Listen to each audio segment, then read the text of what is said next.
Hello student, welcome to my Prayas channel. आपका इस channel पे स्वागत है।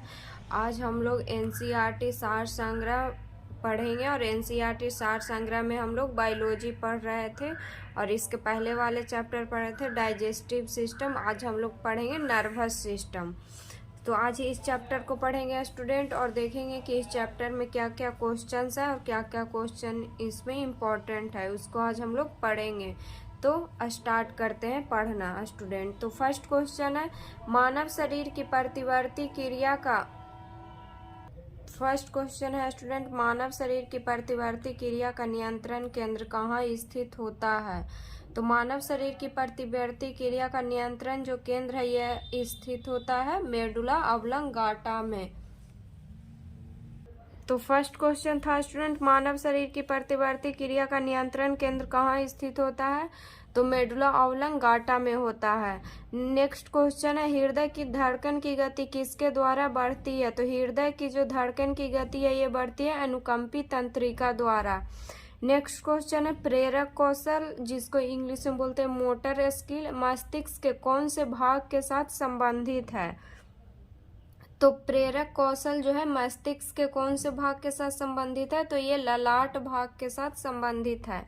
नेक्स्ट क्वेश्चन है स्टूडेंट, मानव के मस्तिष्क का सबसे बड़ा भाग कौन सा है? तो मानव के मस्तिष्क का सबसे बड़ा भाग जो है रोम्बेसिफ्लॉन है। तो मानव के मस्तिष्क का सबसे बड़ा भाग कौन सा है? रोम्बेसिफ्लॉन। नेक्स्ट क्वेश्चन है स्टूडेंट, तंत्रिका तंत्र के अध्ययन को तंत्रिका विज्ञान कहा जाता है। तो इसमें पॉइंट है स्टूडेंट कि नर्वस सिस्टम के अध्ययन को क्या बोला जाता है? तो नर्वस सिस्टम के अध्ययन को बोला जाता है तंत्रिका विज्ञान। नेक्स्ट क्वेश्चन है, कम नींद आने के लिए किस चिकित्सा शब्दावली का प्रयोग किया जाता है? तो कम नींद आने के लिए किस चिकित्सा शब्दावली का प्रयोग किया जाता है? तो अनिद्रा का किया जाता है। नेक्स्ट क्वेश्चन है, मस्तिष्क का कौन सा भाग गुरुत्वाकर्षण के विरुद्ध शरीर का समर्थन करता है? तो मस्तिष्क का कौन सा भाग गुरुत्वाकर्षण के विरुद्ध शरीर का समर्थन करता है? तो अंतरालिक केंद्रक करता है। नेक्स्ट क्वेश्चन है स्टूडेंट, औसतन एक समान मानव मस्तिष्क का भार कितना होता है?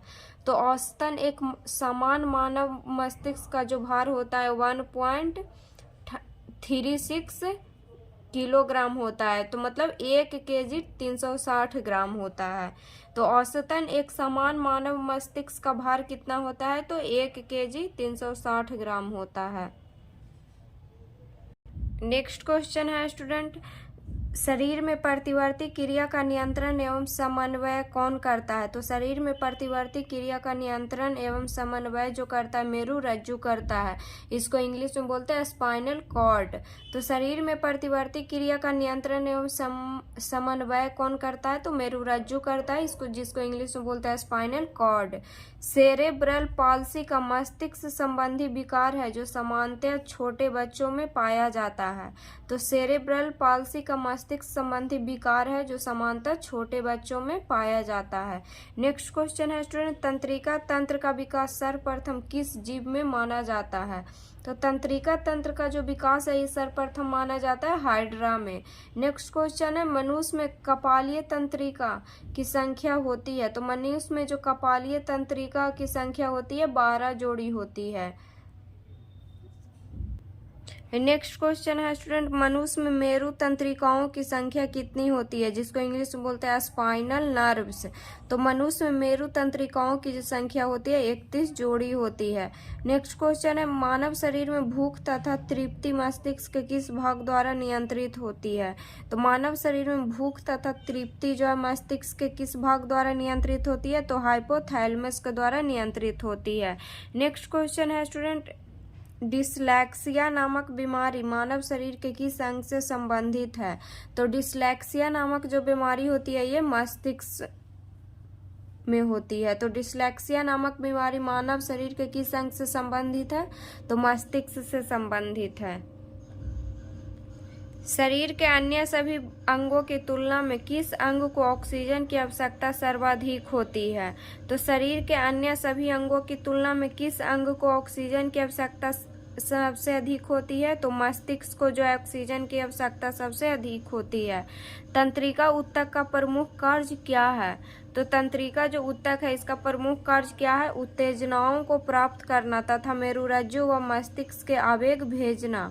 तो तंत्रिका ऊतक का प्रमुख कार्य क्या है? उत्तेजनाओं को प्राप्त करना तथा मेरुरज्जु व मस्तिष्क के आवेग को भेजना। नेक्स्ट क्वेश्चन है स्टूडेंट, भोजन ग्रहण के बाद आहार नाल की तरंग गति और इसकी दीवार की ग्रंथियों के स्रवण का उत्तेजन किस तंत्र द्वारा होता है? तो भोजन ग्रहण के बाद आहार नाल की तरंग गति और इसकी दीवार की ग्रंथियों के स्रवण का उत्तेजन किस तंत्र द्वारा होता है? तो परानुकंपी तंत्र द्वारा होता है। नेक्स्ट क्वेश्चन है, कौन से तंत्र हमारे शरीर में समन्वयन का कार्य करती है? तो तंत्रिका एवं अंतःस्रावी जो तंत्र है जिसको इंग्लिश में बोलते हैं इंडोक्राइन सिस्टम। तो कौन से तंत्र हमारे शरीर में समन्वयन का कार्य करते हैं? तो तंत्रिका एवं अंतःस्रावी तंत्र। नेक्स्ट क्वेश्चन है स्टूडेंट, जो मनुष्य यह नहीं समझ पाता कि कब उसे भोजन करना आए रोक देना चाहिए, ये वह किस रोग से पीड़ित है? तो जो मनुष्य यह नहीं समझ पाता है कि कब उसे भोजन करना है या उसको कब रोक देना चाहिए, वह किस रोग से पीड़ित है? तो बुलिमिया से पीड़ित है। नेक्स्ट क्वेश्चन है स्टूडेंट, जैविक घड़ी मानव शरीर के किस अंग में स्थित होती है? जिसको इंग्लिश में बोलते हैं बायोलॉजिकल क्लॉक। तो जैविक घड़ी मानव शरीर के किस अंग में स्थित होती है? तो हाइपोथैलेमस में स्थित होती है। नेक्स्ट क्वेश्चन है स्टूडेंट, मानव शरीर का कौन सा भाग अल्जाइमर रोग से प्रभावित होता है? तो मानव शरीर का कौन सा भाग है जो अल्जाइमर रोग से प्रभावित होता है? तो मस्तिष्क होता है। नेक्स्ट क्वेश्चन है स्टूडेंट, एपिथैलेमस किन ग्रंथियों से निर्मित होता है? तो एपिथैलेमस जो है किन ग्रंथि से निर्मित होता है? पीनियल ग्रंथि और हैबेन्यूला ग्रंथि से। नेक्स्ट क्वेश्चन है, मांसपेशियों के रेशों में आवेग संचरण के लिए किस पदार्थ की आवश्यकता होती है? तो मांसपेशियों के रेशों में आवेग संचरण के लिए किस पदार्थ की आवश्यकता होती है? तो सोडियम की होती है। मनुष्य का मस्तिष्क कितने भागों में विभाजित होता है? तो 3 भाग में विभाजित होता है, सेरेब्रम, सेरेबेलम और ब्रेन स्टेम। तो मनुष्य का मस्तिष्क जो है कितने भाग में विभाजित होता है? 3 भाग में होता है, सेरेब्रम, सेरेबेलम और ब्रेन स्टेम।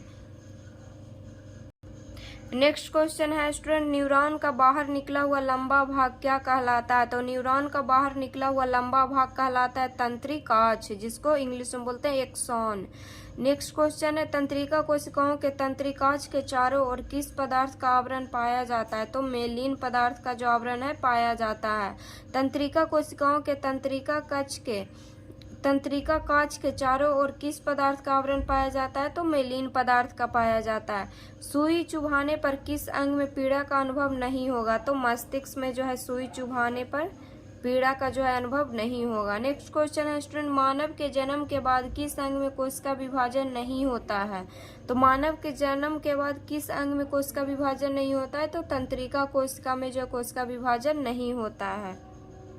नेक्स्ट है स्टूडेंट, चिकित्सा उपकरण और इसका उपयोग। तो सीटी स्कैन, तो सीटी स्कैन किस में होता है? तो शरीर में असमानता को पता लगाने के लिए। इलेक्ट्रोकार्डियोग्राफ, तो इलेक्ट्रोकार्डियोग्राफ में क्या होता है? हृदय में विकार का पता लगाने के लिए। तो सीटी स्कैन से क्या पता लगाया जाता है स्टूडेंट? तो शरीर में असमानता का पता लगाया जाता है। इलेक्ट्रोकार्डियोग्राफ में हृदय में विकार का पता लगाने में उपयोग होता है। और ऑटो एनालाइजर ये जैव रासायनिक तत्वों की जांच करने में उपयोग होता है। तो ऑटो एनालाइजर किस में उपयोग होता है? तो जैव रासायनिक तत्वों की जांच में होता है। और पेसमेकर हृदय की गति नियंत्रित करने में होता है। तो पेसमेकर की क्या चीज का उपयोग होता है?